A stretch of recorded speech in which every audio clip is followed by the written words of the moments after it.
కేంద్ర ప్రభుత్వం ప్రధానమంత్రి నరేంద్ర మోడీ గారు ప్రతిసారి ఎలక్షన్లు అంటూ ఏమన్నా జరగంగానే తెల్లారే సిలిండర్ ధరలు పెట్రోల్ ధరలు పెంచుడు ఆయనకు అలవాటైపోయింది. ఇలా ఇక్కడికి వస్తుంటే ఇప్పుడే వార్త వచ్చింది. దేశ చరిత్రలో వచ్చే సంవత్సరం అయితే సరిగ్గా 80 ఏళ్ళు నిండుతుంది భారతదేశానికి స్వాతంత్రం వచ్చి. 80 ఏళ్లలో ఎన్నడూ పెంచనంత పెద్ద ఎత్తున వాణిజ్య సిలిండర్ల మీద, అంటే హోటళ్లలో వాడే సిలిండర్ల మీద ఇవాళ రేట్ ఎంత పెరిగింది ఎరికేనా మీకు?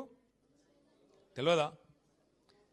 ఎగ్దం ఒకటేసారి 993, అంటే 1000 రూపాయలు, 1000 రూపాయలు ఒక సిలిండర్ మీద పెంచి సామాన్యుడి నడ్డి విరిచి ఆ హోటళ్లలో పనిచేసే కార్మికులందరికీ ప్రధానమంత్రి గారు మేడే కానుక ఇచ్చిండు మీ అందరికీ.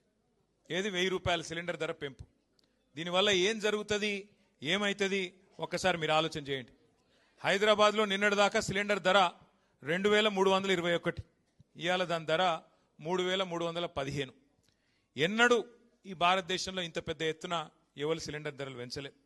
దీనితో ఇప్పుడు ఏమవుతుంది, హోటళ్లల్లో రెస్టారెంట్లలో పనిచేసే కార్మికులందరికీ దినదిన గండం అన్నట్టు వాళ్ళ పరిస్థితి.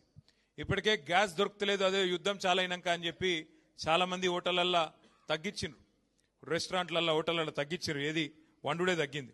కానీ ఇవాళ సామాన్యుడు, ముఖ్యంగా లక్షలాది మంది పిల్లలు హైదరాబాద్లో బ్యాచిలర్లు ఇక్కడ ఐటీ ఉద్యోగాలు చేసుకుంటూ ఇతర ఉద్యోగాలు చేసుకుంటూ హోటళ్ల మీద మెస్సుల మీద ఆధారపడేటోళ్ళు ఉంటారు.